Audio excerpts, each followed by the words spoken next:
Come on in. We have a great old black and white mystery movie from the 1930s or 1940s here on Hastings Mystery Theater. Our feature film will begin following our movie introduction by our host and mystery master, Randall Schaefer, who shares with our viewers some great background information on the film. Leave us your comments in the comment section and hit the like and subscribe buttons. This helps our channel grow, and then stay with us until the end. You'll be glad you did.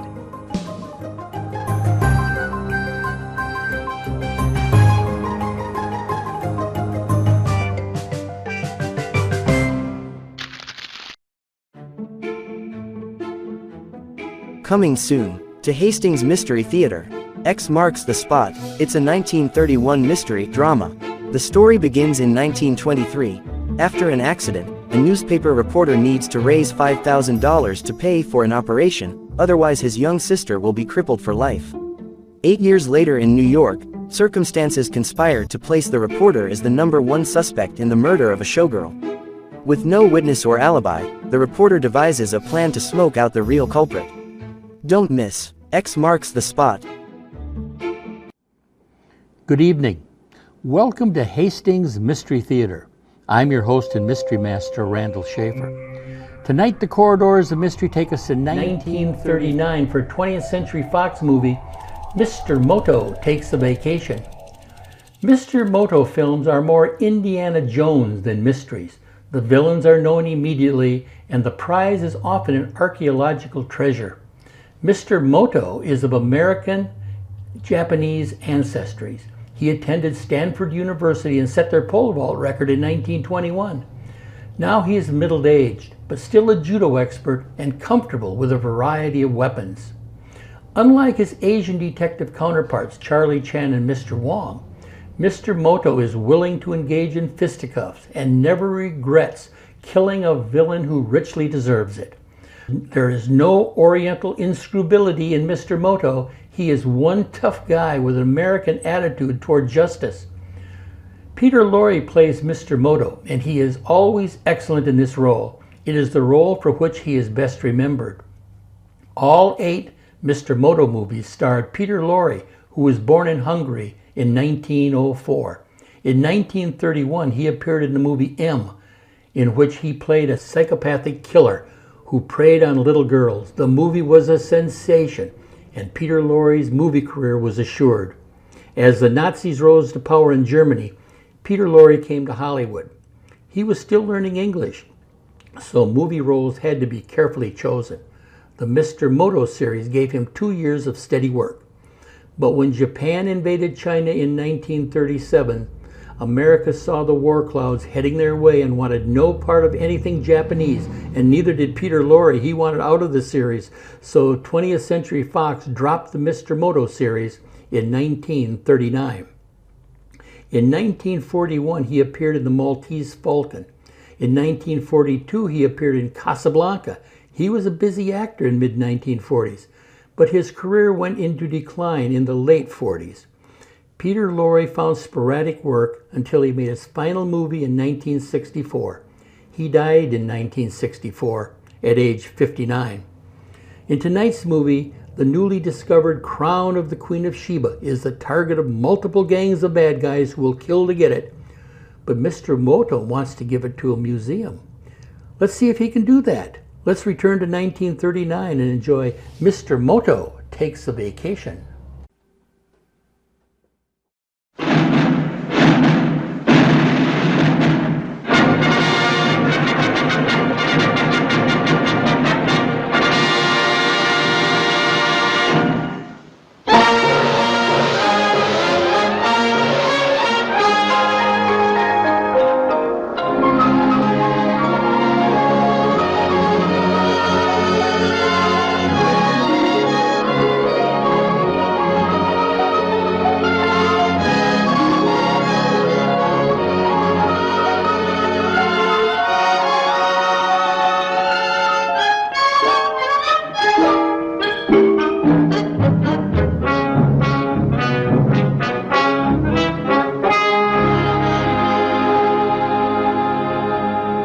Now, under the merciless rays of the pitiless Arabian sun, those of us who are privileged to be here are waiting with tense excitement. The great moment has come. The moment which will prove to the world whether the astounding theory of these intrepid adventurers is right or whether they have been following a fleeting will-o'-the-wisp. As I look down into the cavernous depths of the excavation, I can see the chief actors in this epic-making drama of history. First, as he should be, the young and brilliant archaeologist, Howard Stevens of the San Francisco Museum. Words cannot describe the feverish tensity of this moment. Surrounded by learned men from the four corners of the earth, Mr. Stevens is expertly brushing the dust of untold centuries from an object of tremendous antiquity. We'll soon know. The bronze young leader of the expedition is handing his find over to Professor Heinrich von Kleinroth of Vienna, who, like many of the savants, recently hurried to this faraway waste to lend his knowledge and experience. Wahrhaftig. Wahrhaftig, there's kein Zweifel. You're right, my friend. This emblem is the Lion of Judea, seal of Solomon. Are you certain? This contradicts all my former research. Oh, you research. Gentlemen, there is no doubt in my mind. I'm holding in my hand the crown of Balkis, Queen of Sheba.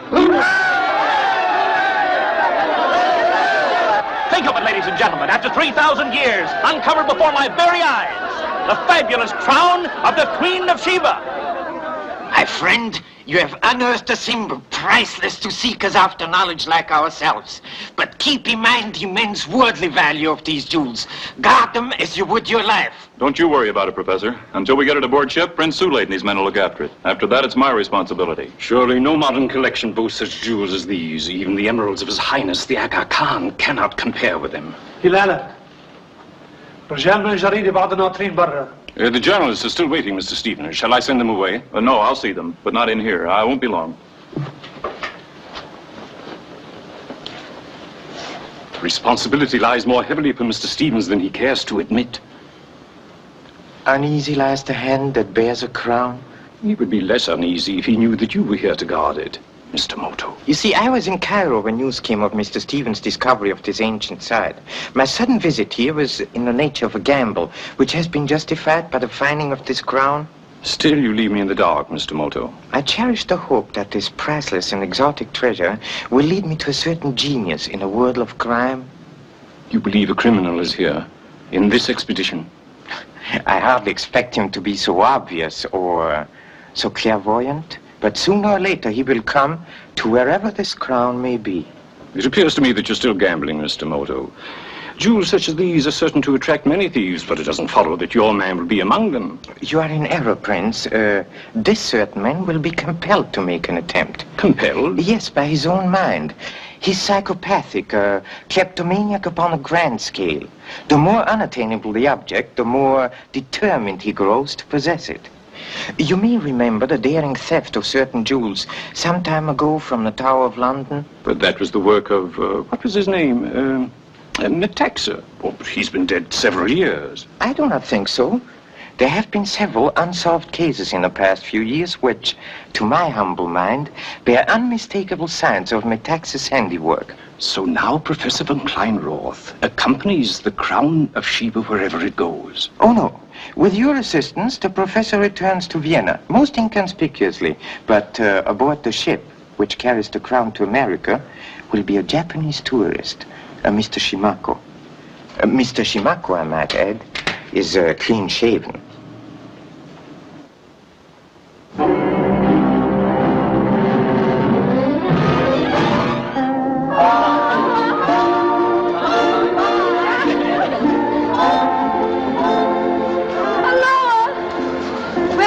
San Francisco. I suppose you're all excited, Howard. Oh, I don't know. Yes, of course I am. It'll be wonderful for you, won't it? Like Caesar or somebody returning home in triumph. Now I'll pick up where I left off. Tea parties, cocktail parties, dinner parties. All really pretty and very dull. You know you like it, really. I could, perhaps, in the right company. Eleanor, you've got salt water in your eyes. With shore-going glasses, everything's going to look quite different. Excusing, please? Oh, hello, Mr. Shimako. Where have you been hiding? Mr. Stevens, can you oblige with information concerning correct methods for operating? Just by this ashore? Oh, yes, excellent salesmanship, instrument foolproof. But I having strong doubt. It's all very simple. Here, I'll show you. Please. Pardon me. Oh, please forgive me, Captain. I just picked up a few mementos of Hawaii, you see. Ouch! I beg your pardon, madam. Say, be careful. Please. Henry! Do something! Well, really, I assure you that it's a ghastly mistake. Put that stuff away before you...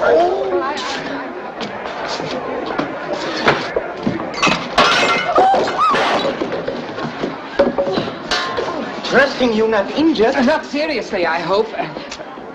I say, Mr. Moto, how marvelous to meet you again like this. You're very impetuous, Mr. Featherstone. Mr. Moto, whatever happened after you solved that case in London? Nothing much. Oh, I say, what's up? Have I dropped a brick or something? Please do not concern yourself. Well, look here. If you're traveling incognito or anything, I won't tell a soul. Well, you are most accommodating. May I be permitted to introduce my friend, Mr. Featherstone, Miss Kirk, Mr. Howard Stevens? How do you do? Howard Stevens? I've been reading all about you. All this about Salome's tomb. Wonderful, wonderful. You and Mr. Shimako seem to be old friends. Oh, yes, rather. I've known Mr. Shimono for years. Oh, I say, I'm frightfully sorry I did let the cat out of the bag, didn't I? Yes, even the poor animal's tail. But why are you hiding your light, Mr. Moto? You're not on a case now, by any chance. Now I've gone and made a lot of trouble for you. What a frightful fool I've been. Oh, don't worry. We won't tell anyone, will we? I assure you the matter is of no consequence. I'm on vacation and my humble incognito was merely to avoid any possibility of business intruding itself. I wonder if they charge extra for love. You ought to know.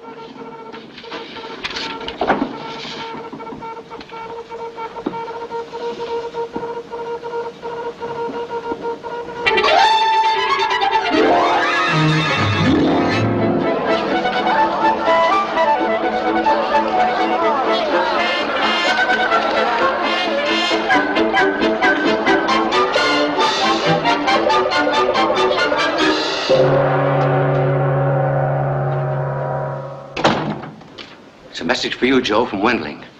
I'm afraid it's bad news. Yeah, let's see it. Arriving Friday on Lure Line. Tell Joe his friend Moto also aboard. Mr. Moto, huh? It's very bad. Why is he on that ship if it's not to guard the crown? So what? You think a little Japanese dick's gonna scare me? Moto's very dangerous. Very. Everyone who does business with me tells me that. What you worrying about? I'm doing the job. All you gotta do is cut down the rocks. And this time you give me 30%. No, I'll have nothing to do with this affair. Nothing. Scared of the mighty Moto, huh? Yes, I am. As long as he's connected with this, I'm not interested. What if I was to rub Mr. Moto out? That would be a different story.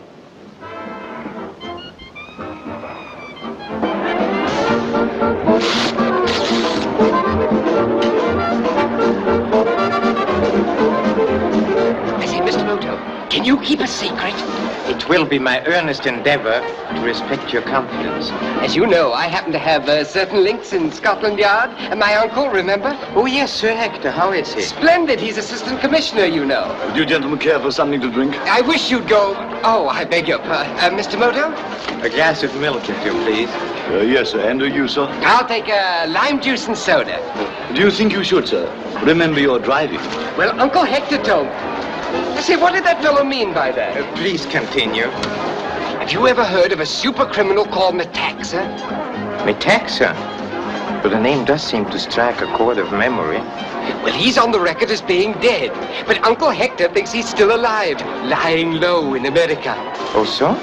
Now, I've had a brilliant idea. No. To find Metaxa and get a candid portrait of him. Think of it, the only picture in existence of the world's most famous criminal. Who are you talking about? Oh, nothing. Just a bunch of rubbish. What about a drink? Oh. Thank you. Do you know you look exactly like the Queen of Sheba? Oh, thank you. Honestly, though, she should have that crown on. That's what she thought, but we've got to be very careful. Naturally, naturally. Well, what you people ought to do is to get Mr. Moto to look after things for you. Oh, no. Please remember that I'm on vacation. In fact, I feel like each one of the three monkeys. I mean, if men like Metaxa are loose in America... Oh, I say that's awfully good about the monkeys. Hear no evil, see no evil, and all that. Oh, priceless. Did you say Metaxa was in America? Say, I'm frightfully sorry I did let the cat out of the bag again, didn't I? Well, that's what Scotland Yard thinks, but mum's the word. Your Majesty and gentlemen, I give you the crown of Sheba and its safe arrival at the San Francisco Museum.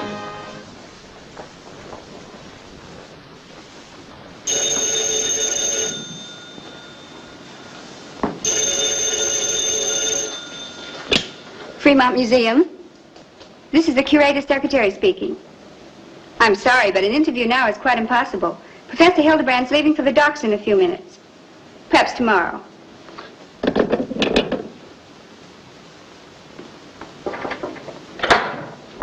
Professor Hildebrand, it's 11:20. Susan, look here a minute. I'm sorry, but we have to go.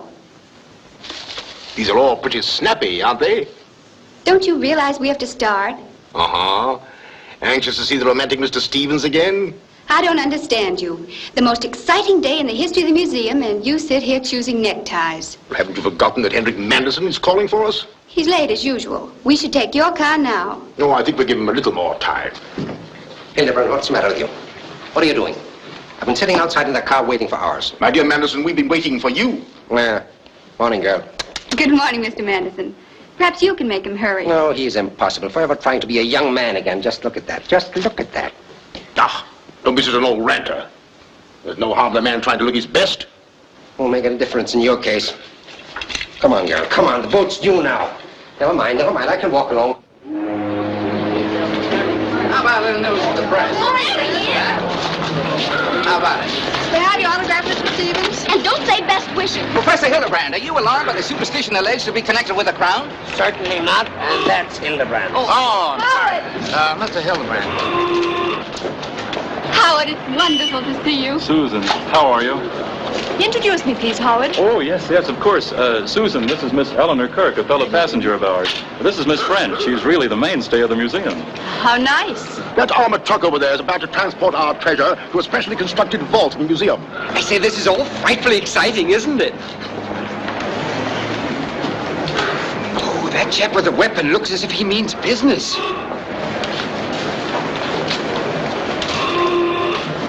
I say, can't you wait and say goodbye to Stevens and the others? I'm afraid not. One must not start a holiday by being late. Goodbye. I do wish you didn't have to run off like this. Oh, Mr. Moto, wait a minute. You forgot to give me your address. I do not yet know it myself. Oh, but look here, how am I going to get in touch with you? I shall call you at your hotel. Huh? Don't forget now. Jimmy.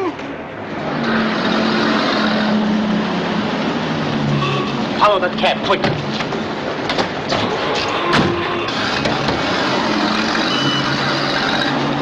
You're all loaded, boys. Pull her away.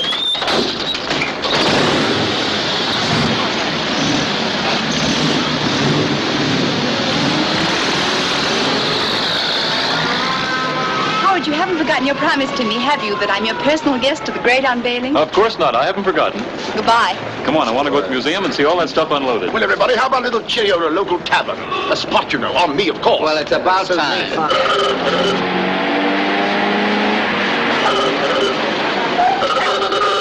Captain, get after them. And tell the driver stole that truck. What? They're not real officers, they're phonies. I say, let's catch those blighters. I'm from Scotland Yard. I'm a detective. Oh. Wait a minute! Hold that car! Get after that armored truck. It's headed for the Embarcadero. Go on!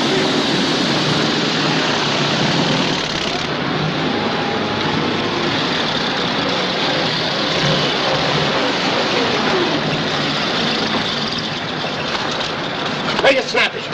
Everything okay? Okay so far. You guys get moving.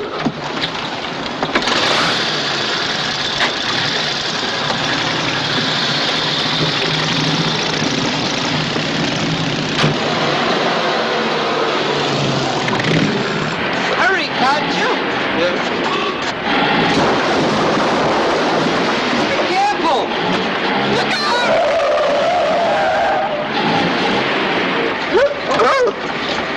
I guess they got away. Nonsense, we can't give up now. I can. Look there, that looks like a Sinister Street. Try it. That ain't Sinister Street. That's Montgomery.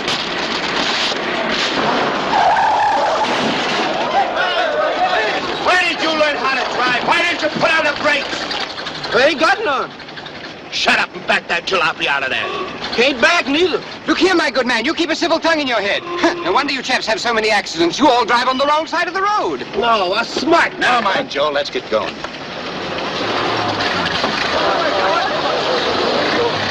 You know, I've seen that one chap's face somewhere before, but I... By Jove! He was the guard in the armored car. Follow him! Follow him!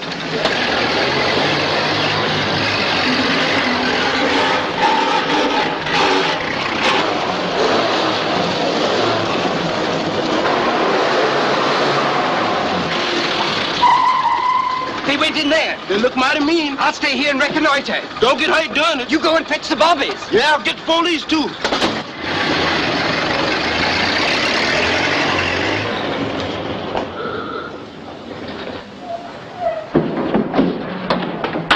Go to Knockey's warehouse and get the car out of here. Right where'll you be? I'll get in touch with you later. Hurry up.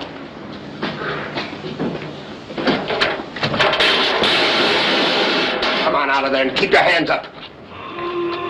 Hello. Oh, so it's you. Yes, it's me. Who are you spying on? Me spying?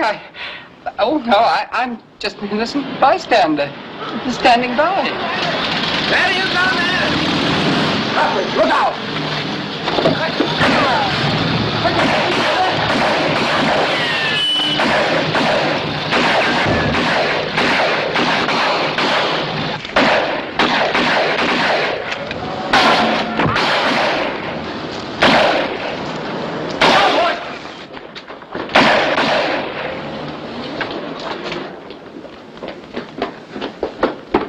Is you all right, Paul?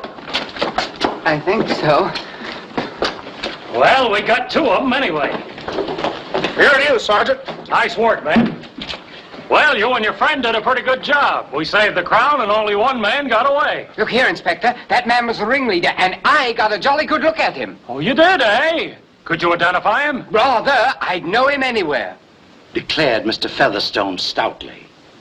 Confident that the daring young Englishman will identify the ringleader, police are conducting a widespread search for the missing gangster. Ah, shut up. This is worse than I thought. You can't stay here. It's too dangerous. Keep your pants on. The Frisco cops don't know me. And this Limey ain't gonna put his finger on me neither. We'll take care of that smart guy the same way we done with Mr. Moto. Sit down.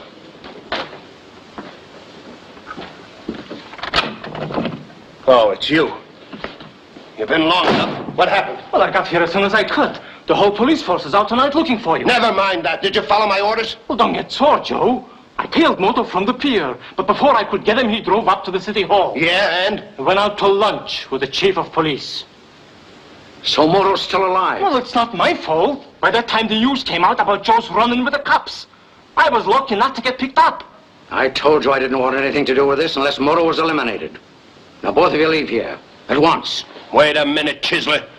I'm gonna do just what I said I'd do. And I'm gonna get the crown, too, see? Then you better make your plans.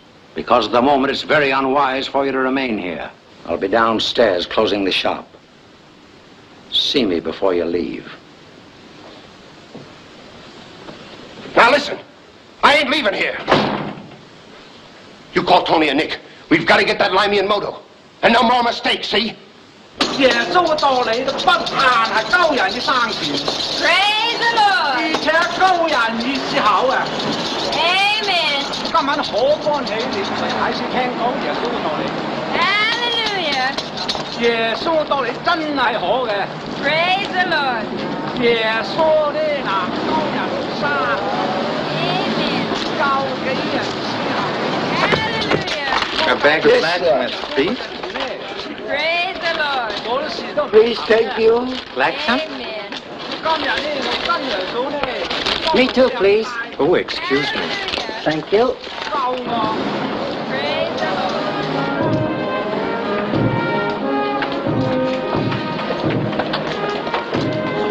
Gentlemen wishing to try Avon Ratchet, please? No, thanks. Me no wanting. Why, it's Mr. Moto. I mean, Mr.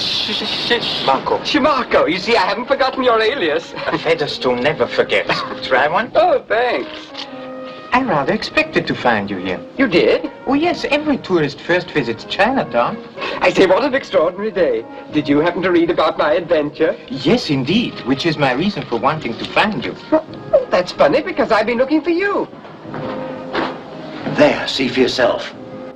Not here. We'll never get a chance like this again. No, you fool. Put that away. I fear that you have exposed yourself to extreme danger. Really? How? The man you have promised to identify will certainly desire your removal. But if you really wish to be a successful detective, there's one golden rule which you must follow. Oh, is there really? Tell me. Never become a fatality. Oh, Mr. Moto. They're shooting at us with a silencer. Get back!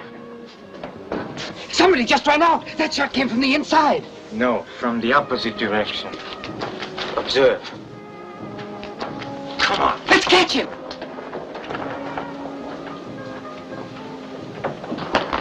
He's climbing up.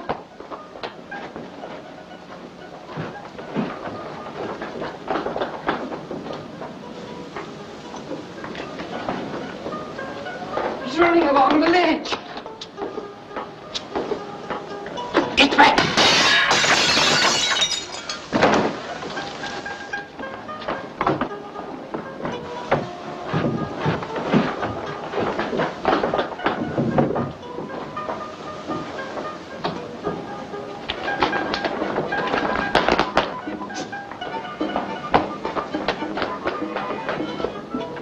There he is.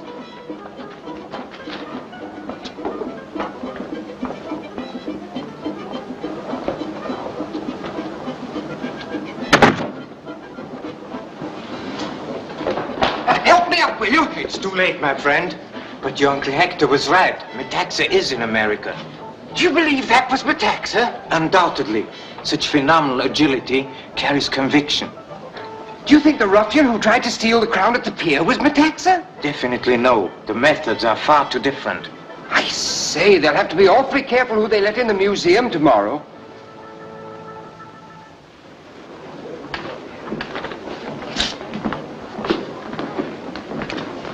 Adams, pass in, please. Borodov. Borodov? Correct. I assure you my invitation is in order. Just a minute, please. Oh, yes, Borodov, pass in. Thank you. Press, just a minute. Admission card, please. Oh, now look, pal. My job's to dream up some art on this crown dingus, see, and I gotta get it. Yes, and my job's to see that no one gets in here without a special pass, and no cameras. Well, you can't do this, not to the record bulletin. No. Next, please. Dr. Pascal of Denver. Dr. Pascal. Oh, yes, Doctor. Pass in, please. Williams. For such a crowd, quite exclusive, don't you think? Oh, I'm so sorry. My clumsiness was inexcusable. Oh, it was my fault, really, as long as the mirror's not broken. I've decided. Tonight. Oh, it's all right. No bad luck. I am indeed relieved, madame. Yes. I was afraid I was late, Howard. You're not cross with me, are you? Why, Hadn't I better remind Professor Hildebrand that it's getting late? Yeah, I guess, darling, yes. And tell him you ought to be more careful with those invitations. Oh, I'm so happy for you, Howard, and so excited. I can't congratulate you here. I'll wait till dinner time. Oh, really, I don't think Howard. that You're not going to spoil the lovely party I've arranged for you. Ladies and gentlemen, before I admit you to the home that we have built for our priceless treasure, I should like to pay tribute to the two men who upon this unique occasion deserve the major credit. Mr. Howard Stevens and Mr. Henrik Manderson. Mr. Stevens, as you all know, was the leader of our expedition. Excuse me a moment, I forgot something. While Mr. Manderson, noted for his philanthropic activities, generously gave the final donation that enabled us to properly finance our expedition. And now, as curator of this museum, I shall unlock the gates, thereby demonstrating the elaborate precautions we have taken to safeguard our incomparable relic from any further felonious attempts. May I point out that this vault is protected by invisible light beams, which, when broken, cause a series of alarms to be sounded. Oh, I say, that's a jolly good idea. All the mechanical devices which science has been able to conceive are incorporated in this impregnable chamber. You may be assured that the crown of Balkis, Queen of Sheba, will rest here in serene dignity. forever. Ladies and gentlemen, you see this key. Now suppose for a moment that I were a thief. And that I were fortunate not to possess this key. Now, I approach the gates. I insert the key in the lock. At this moment, may I suggest that the ladies place their delicately gloved hands over their shell-like ears? I can assure you that the din that will ensue will be, as the youngsters say, simply terrific. All right. Everybody ready? Now then, hold tight.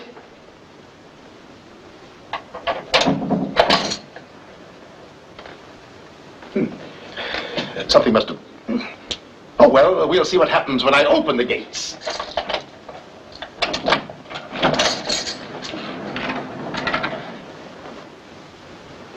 Someone must have pulled the switch. Well, of course, the electrical current must be off. Some minor fault, you know, it's only just been installed. Well, perhaps it's just as well. We can all now enter the crown chamber without alarm.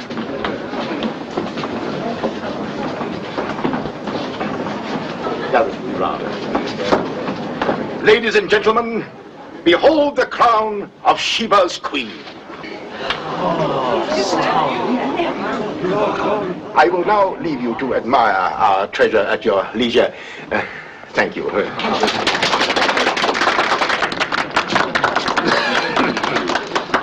Infernal lot of poppycock. Madison, what's the matter? I'm worried about an alarm. I set the switch myself. Come on to my office. Wait a minute. Watch the crown carefully. Mr. Moto. Susan, just a moment, please. Mr. Moto, will you come with us to the curator's office, please? I should be honored. You too, girl. Come along.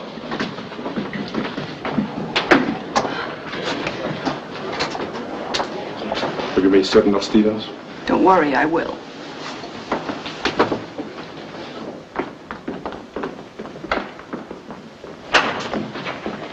What are you doing here, Wong? Wait for Mr. Manderson with overcoat. Yeah, that's right. I sent him for it. It's going to rain. Can feel it in my leg. Been here long? 10 minutes, maybe. Anyone been in? No, sir. Not see anyone. Oh, all right. Let's go in. I'll stay here, Professor Hildebrand. This is most disconcerting. Unless there's some mechanical fault, somebody has got in here and tampered with that switch. Mr. Manderson, this man Wong, he's your servant? Yeah. Been with me for many years. And listen, Mr. Moto, I'll tell you something. The world would be a much better place to live in if there were more people like Wong around. Oh, sure. Now, we've got to find out. Come, gentlemen, I'll show you the hiding place. Oh, must I get up again?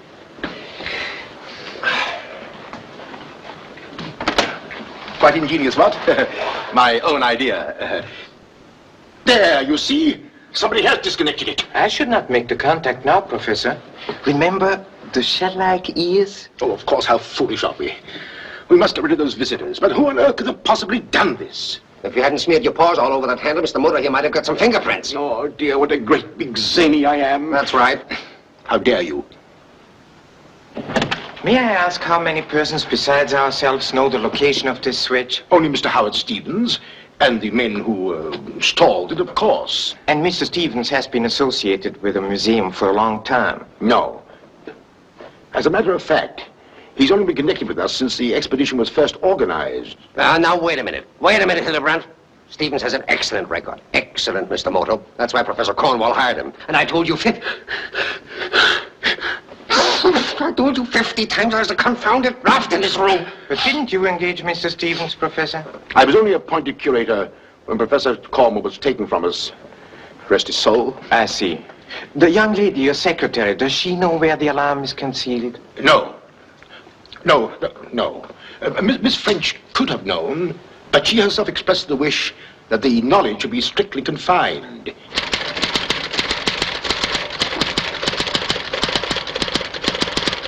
Miss French. Yes? That Japanese gentleman in there, is he not the famous detective, Mr. Moto? That's right. Could you tell me where he is living? I'm afraid you'll have to ask him that, Wong. Oh, almost closing time.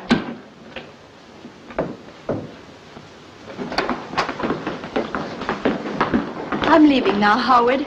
But don't you dare disappoint me. Mark Hopkins, 7 o'clock, huh? All right, I'll drop in for a little while. You're a darling. See you at 7. It's closing time, sir. I'll see to it right away, O'Hara. Yes, sir.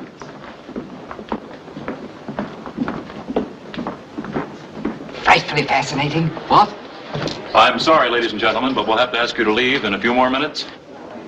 It's difficult to tear oneself away. I know exactly what you mean, sir. Especially as I have a sort of proprietary interest in it myself, if you know what I mean. Why, goodness me. You must be the young Englishman who saved the crown. Oh, they made a ridiculous lot of fuss about it. It wasn't anything at all, really. You're too modest. Oh, no. Permit me to congratulate you. Oh, thank you. I hope my shot of the crown turns out well. I'm told they don't allow photographs. They don't. But look. Rather clever. What? I'm going to shoot it now. I got it. What's going on here? Yeah, I say you jolly well leave me alone. My orders are no pictures. And now out you go. No, look, you can't do this to me. Please. Oh, so that's how it is, huh? Hey, what's the trouble This here? man took a snapshot of the crown. He ruined my emulsion. And don't forget, O'Hara, if it hadn't been for Mr. Featherstone, there wouldn't be any crown to photograph. That's right. By Jove, I never thought of that. Oh, I'm so mortified. How could I have been so clumsy? Oh, my camera. Oh, that's too bad about your camera, Featherstone, but we can't make any exceptions. And now, ladies and gentlemen, I shall have to ask you to leave. Well, Just a moment. I shall, of course, replace your camera. I'm afraid you can't. You see, it's a very exclusive type. I have a friend. He deals in special photographic equipment. If he hasn't one in stock, I'm quite sure he'll be able to procure one quickly. Well, do you think he can? I do hope so. I must have a camera tomorrow. His shop's open evenings. It's in Chinatown, out of the high rent zones. I may possibly have his car. Yes, here's the address. Meet you there tonight. Good day. But I'm only going to stay at the party a few minutes. Come on, couldn't we have dinner together? Hildebrand asked me to work tonight. Well, I'll come by here then and take you out when you're through. Oh, please don't worry about me. After all, the party's being given in your honor, isn't it? Oh, but Susan. Yes. I have an engagement with Professor Hildebrand. I think he might wish to see me in the present circumstances. I'll tell Professor Hildebrand you're here. Thank you.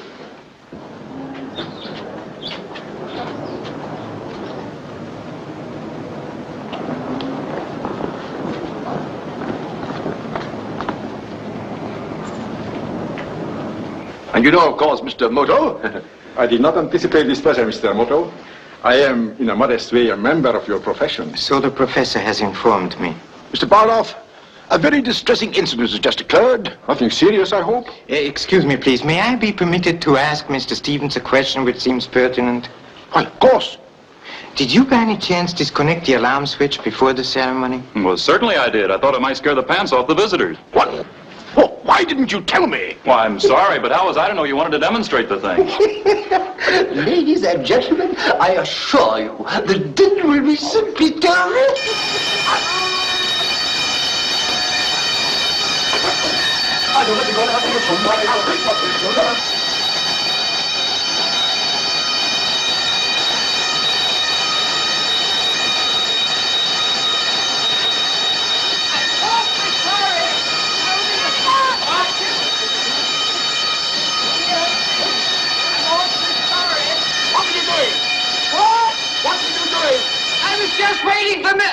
I was just waiting for Mr. Moto, and I just came back to have one last look. Outrageous. Da da da da, dee da da, dee da da da da da. Girl,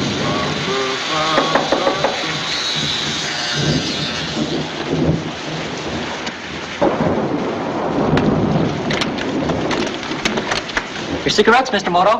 Thank you. Thank you very much. I've got a favor to ask you, Mr. Moto. Yes? Do you mind if I talk to you for a moment in private? Please come in. What may I do for you, Benny? Well, I've heard a lot about you, Mr. Moto. I mean, the way you can clean up on guys twice your size, and I was wondering... Well, the truth of it is, there's a big palooka who works here in the hotel who's always picking on me and shoving me around. Oh, I see. And you would like to teach him a lesson, perhaps? Oh, I sure would. They tell me this Jiu-jitsu fixes it so a little fella has a chance with a big bruiser. Sometimes, if one catches one's adversary off guard. Would you show me how, please? Right now? Right now? Yeah. Well, one simple throw. Now, suppose you are that big bully. Now, step right over there. Here? Yes, start attacking me, swinging viciously. Come on, Benny, be vicious.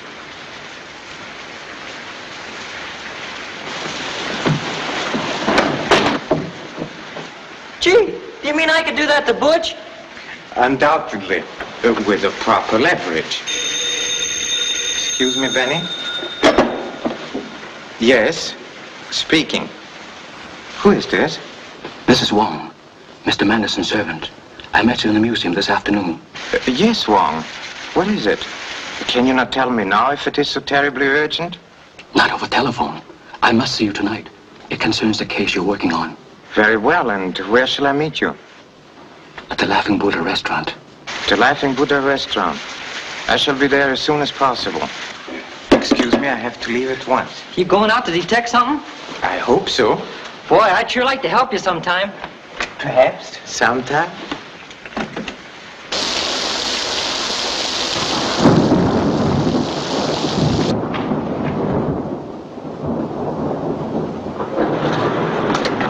Say, Squirt, beat it downstairs and clean out the spadoons. Do it yourself. What did you say? I don't suppose you heard me.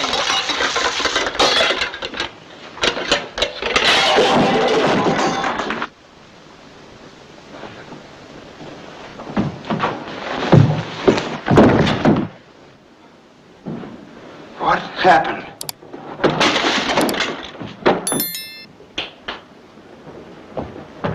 A very promising start. Thanks for the lesson. I'll be back tomorrow for another one.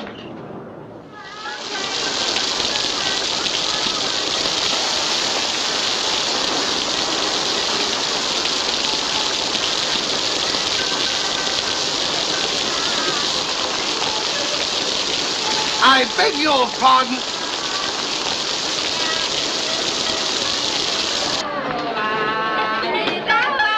我等一位 Moto 先生，佢係嚟，唔該你等喺我房住啦。哦，咁喎，跟住我嚟。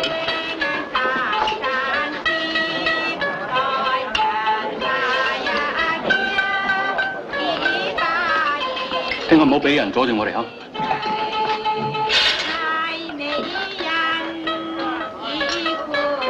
Lady Booth, please.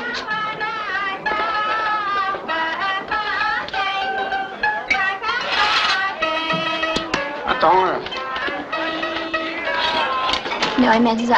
聽下先。好嚟。You wish to order, sir? Yes, later.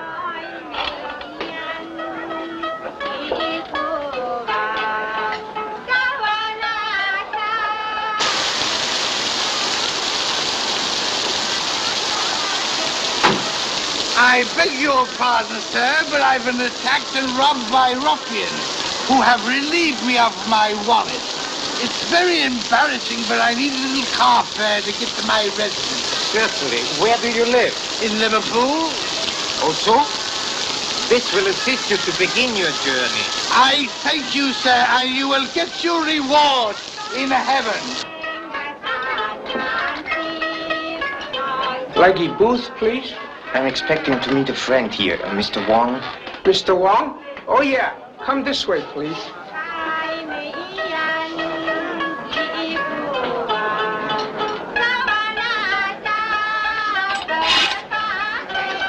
I regret that I'm unpunctual.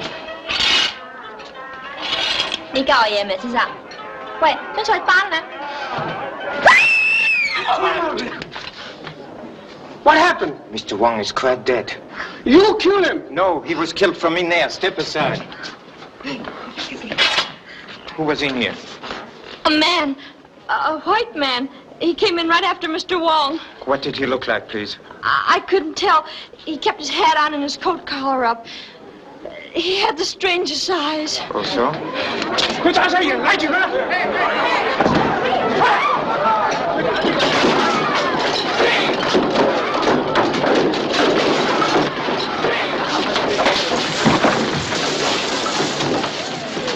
will get your reward in heaven.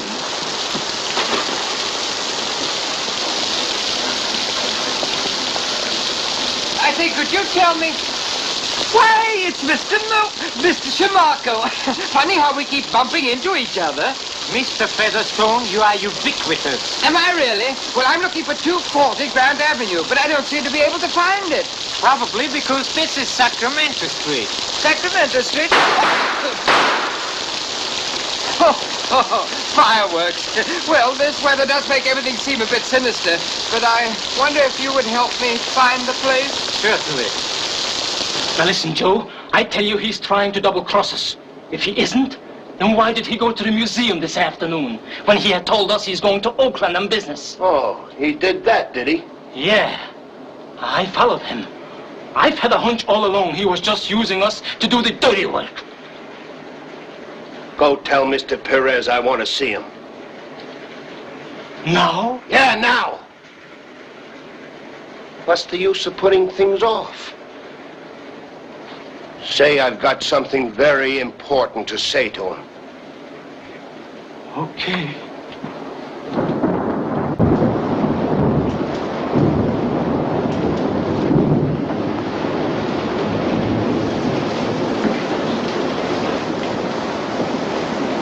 What is it? Joe's got something to tell you. Says it's important. Later. The young Englishman may be here any minute. Well, I'll let him in. I wouldn't keep Joe waiting too long. You know how nervous he gets.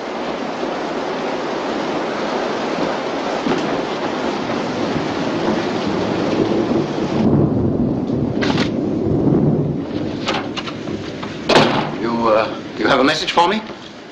Sure. Well, what is it? We can't waste time like this. How'd you like the museum this afternoon? I was going to tell you about that, Joe. I made a detailed plan of the Crown Room. It should prove very helpful to us. Hand it over. I said hand it over.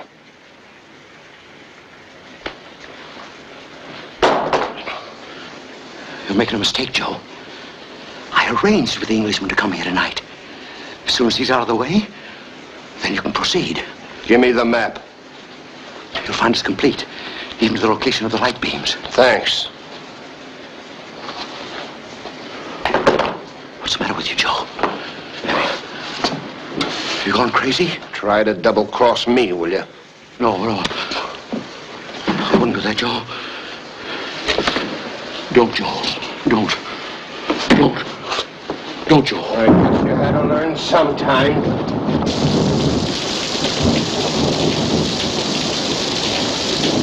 240?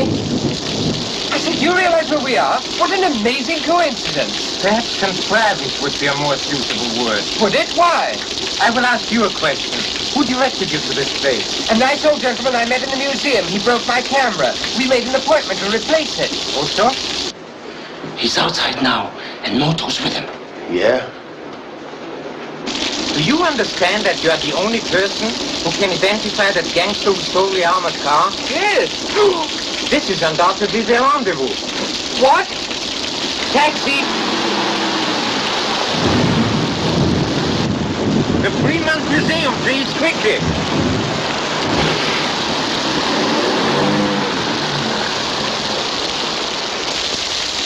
Get the car.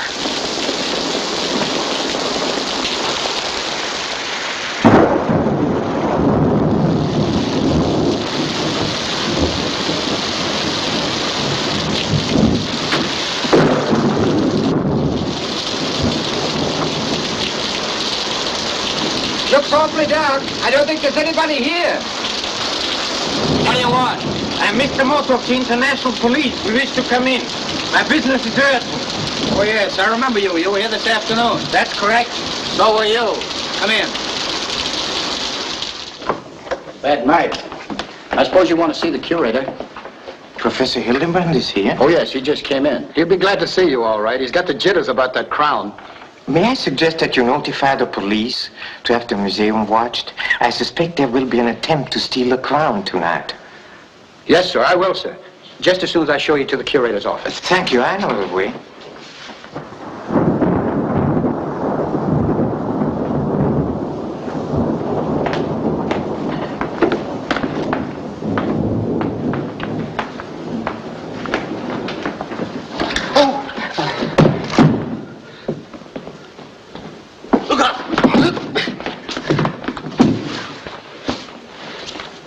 What is it?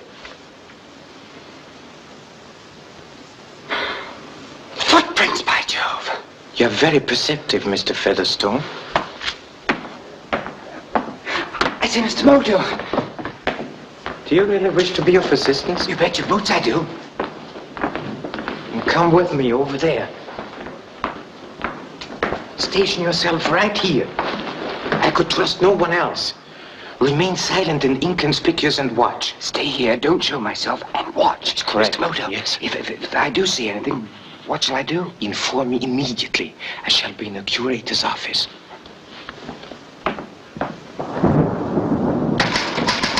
I may enter? Mr. Moto, what are you doing here? I wish to see Professor Hildebrand, please. He's playing chess with Mr. Manderson. Also? I'll tell him you're here. Please.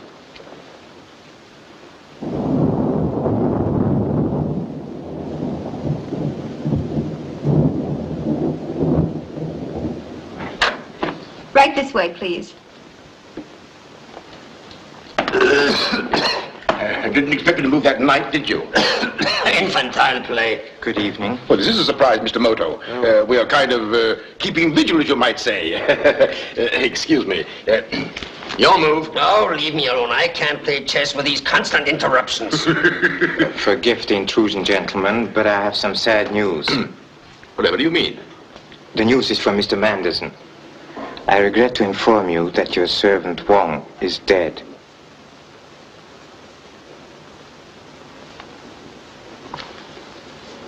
What? What are you talking about? He was killed less than an hour ago. Do you mean murdered? Yes, he was stabbed with a desk knife. What? I can't believe it, Mr. Moto. How did it happen? Poor faithful Wong. Have the police been notified, Mr. Moto?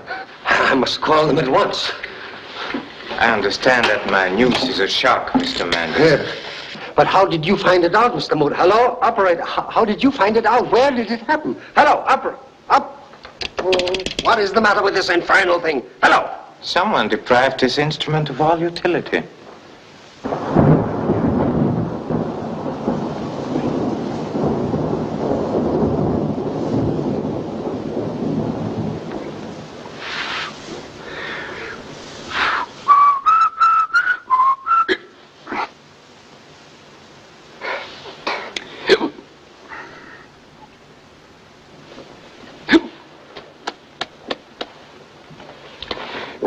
I don't understand any of this. If, Mr. Moto, as you say, you're out to catch this legendary Metaxa person, you're no more on a holiday than I am. Perhaps I have the busman's conception of a holiday. No, it's preposterous. The scoundrel's been dead for years. Please accept my assurance that Metaxa is abundantly alive, conducting his existence right here in San Francisco. I don't believe it. Do you really think he'll try to steal the crown? Assuredly. A man with Metaxa psychosis will be unable to resist the impulse. It must have been he who cut the telephone wires. Good heavens. He might be here now in the museum. Why don't you call the police? Oh, no. I've journeyed a long way to find Metaxa, and I do not wish to give him cause for alarm. Alarm? By Jupiter, I've forgotten all about the alarm system. Gentlemen, we have no real problem. The beam system, then, is in working order? You may bet your shirt on that, Mr. Moto. I said it myself before dinner. You're certain this time?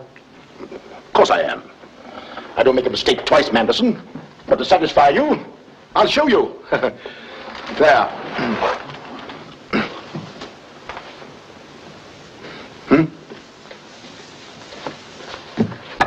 It's ruined. Completely ruined. Yep. Someone did a thorough job of it. Oh, now we must tell the police. Hello. Hello. Give me the... Please. Give me... What? What? Oh! Come with me. I'll notify the guard. Come quickly. There's a man lying on the floor out there. I think he's dead. What? Here.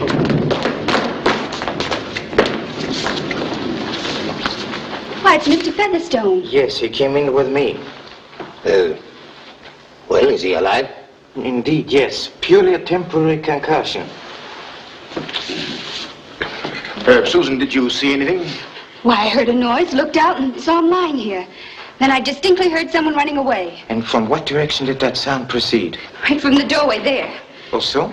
I'll get my first aid kit.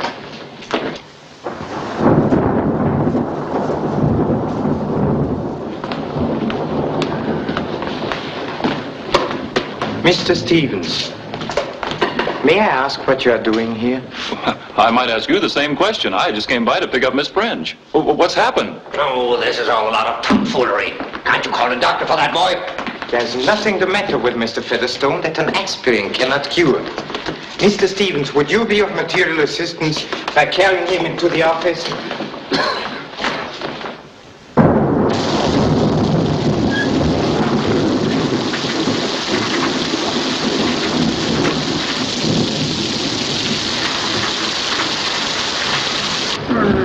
He's coming too. Who struck you, my friend?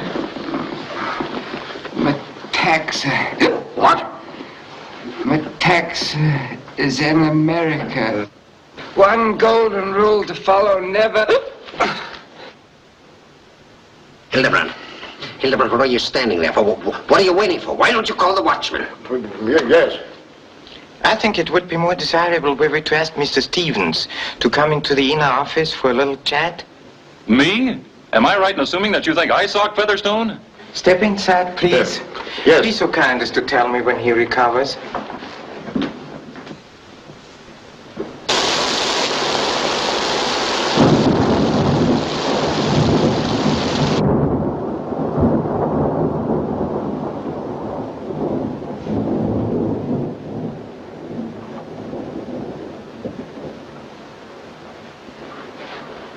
Don't make a sound.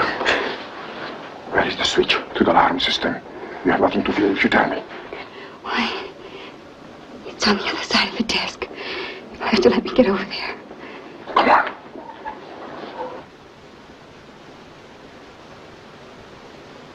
I warn you, do not attempt to mislead me. Oh, I wouldn't. But where is it? Under the carpet. There's a spring in the floor. Where? There.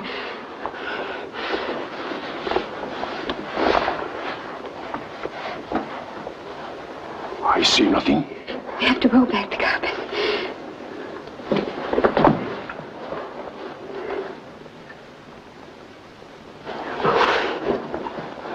You show me. I can't. It's right in front of you. Can't see. Mr. Miles! Mr. Miles!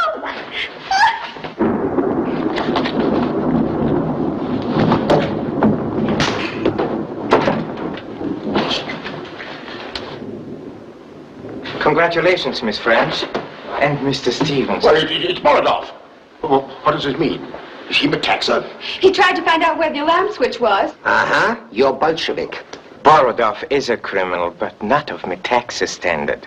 He and his partner are well known to the French and English police, and until a few months ago, they operated in Shanghai. His accomplice is known to all of you as Miss Eleanor Kerr. I don't know what it all means. Now, if this man isn't Metaxa and Stevens... But there are many other criminals, Professor, who covered those jewels. For instance, that gangster Joe Rubler and his associates. Well, any fool could see that, Mr. Moto. But what about Metaxa? Yes, Mr. Moto. Now, have you changed your opinion, or do you still believe that Metaxa will come here tonight? He's here now, Professor. In this room. What? What on earth do you mean? You see, last night, Wong chanced to discover Metaxa's identity. He arranged a meeting with me in order to collect a reward without endangering himself. But Metaxa guessed his intention and stabbed him before I reached the rendezvous. Fortunately, however, before he died, he was able to reveal Metaxa's alias, Professor Hildebrand. Will you be so kind as to accompany me to police headquarters? Oh, yes. What? It's outrageous. I had nothing to do with this, nothing. I refuse to go with you. Oh, so? In that case, I fear we must use persuasion. Mr. Stevens, please guard Professor Hildebrand and Monsieur Borodov until I arrange for an official arrest. And do not hesitate to use this if necessary. How dare you? I'm Roger Chauncey Hildebrand. You all know me. This accusation's monstrous. Gentlemen, the case is closed. Mr. Moto, congratulations. I shall see you all later at headquarters. I believe he's Metaxa. I say, sir, would you pose for a candid portrait exclusively tomorrow? Certainly not. Hildebrand, if you're really the scoundrel who killed Wong, Excuse me, I want to call a cab and make arrangements for Wong's funeral.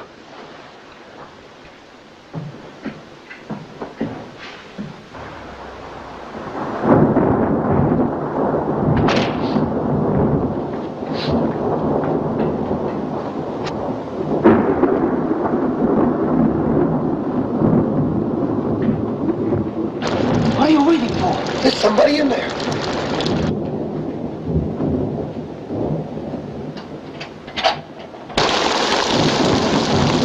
Hey, somebody's in the vault now. Reach for it. Get down out of there and keep those hands high. Hey, we ain't done nothing. No! The guy you want's inside now, lifting the crowd. Oh, save that, my lord. Look for yourself. Say, Moto give us a good tip. This bug is Joe Rublo, all right. Yeah, we have got ourselves something. Come on.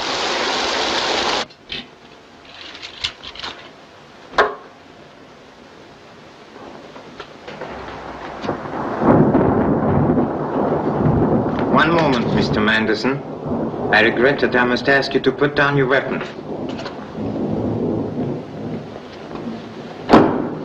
I trust you will not be so foolhardy as to attempt escape.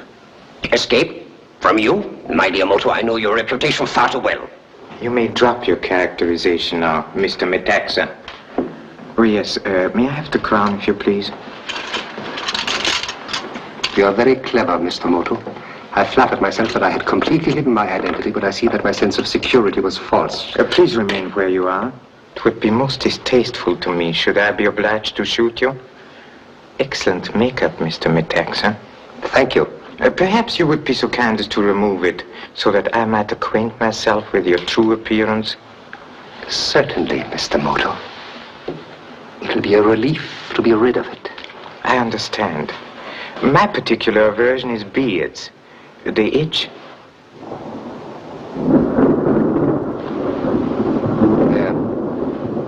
And now, Mr. Moto, would you have the courtesy of explaining to me just how you came to suspect me? Gladly. Your trusted servant Wong appeared to have some secret from you. Yes. The daring manner in which you killed him was characteristic of Metaxa. So you invented that story of Wong's death speech? Oh, yes, he was quite dead when I found him. Your generous contribution to the funds of the expedition was a shrewd investment. Also, I have great admiration for your infinite patience, but you made one simple mistake, Mr. Metaxa. How so? When you returned here tonight, your wet shoes left their mark on the museum floor. What is so unusual about that? Nothing, except that the footprints were the firm strides of a healthy man, until they reached the curator's office, where they suddenly and most conveniently developed a decided limp. You are most ingenious, Mr. Moto. It was stupid of me not to have seen through your false accusation of Hildebrand.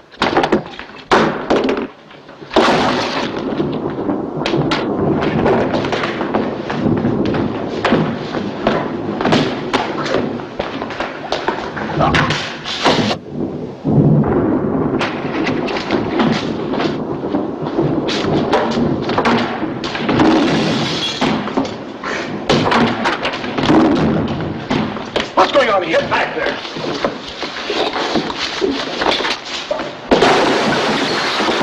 My antiquities, my mummies. My goodness!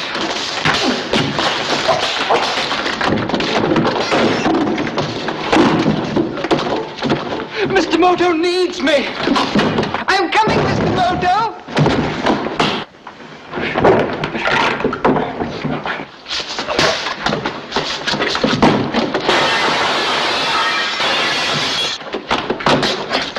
What's the matter, sir? Turn on the lights.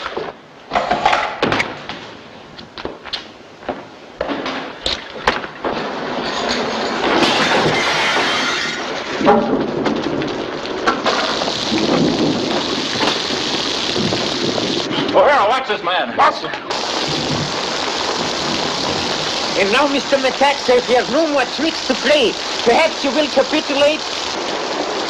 You need any help, Mr. Moto? Thank you, not now. But you may see that Professor Hildebrand is released. What's this, another one, Mr. Moto? Yes, Sergeant. This is the real Metaxa. Show him special attention, please.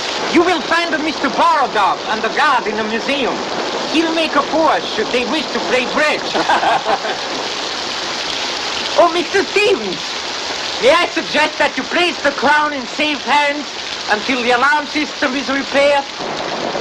Don't worry, Mr. Moto. I'll take care of it. Oh!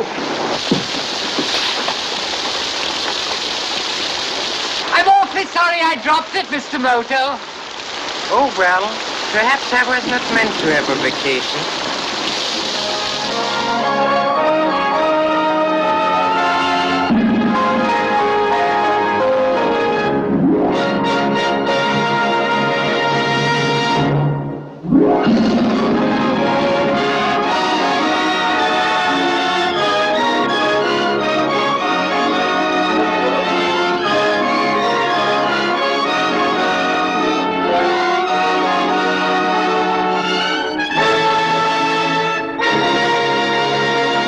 Well, did you like the movie? I hope so, because me, my wife Judy, and production manager Dan LeClaire, we enjoy bringing you these old black and white murder mysteries from the 1930s and 40s. And if you enjoy seeing them as much as we enjoy presenting them, you can see the best of them right here, Black and White Murder Mysteries on Hastings Mystery Theater. Good evening.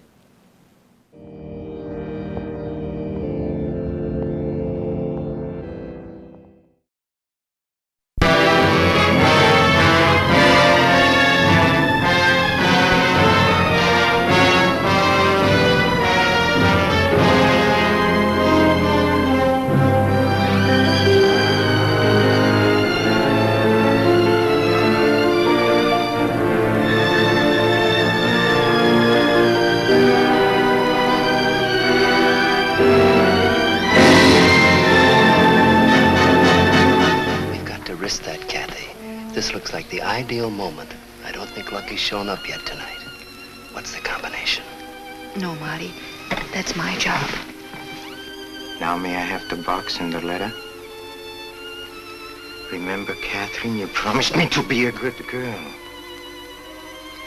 I had to see you. Why? Because I had a wife who needed killing, and you had a husband who took care of it?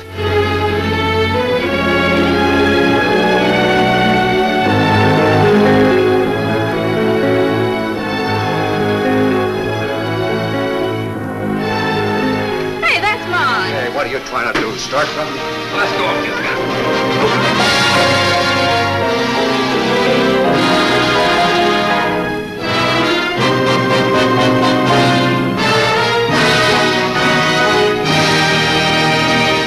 Please consider leaving us your thoughts in the comment section, as well as giving this video a like, and subscribing to our channel.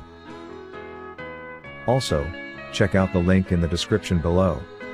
Click the link to enjoy a free bonus Hastings Mystery Theater episode. Thanks again for your kind support that enables us to continue bringing you these great old classic black and white movies. Hastings Mystery Theater is coming to you from Hastings, Michigan, USA. We originally created this series for local access TV around 2010, and in 2019 started uploading to YouTube to share these classic films from the 1930s and 40s with their worldwide audience. And don't forget to check out our mystery theme merchandise, which you can find in the description below.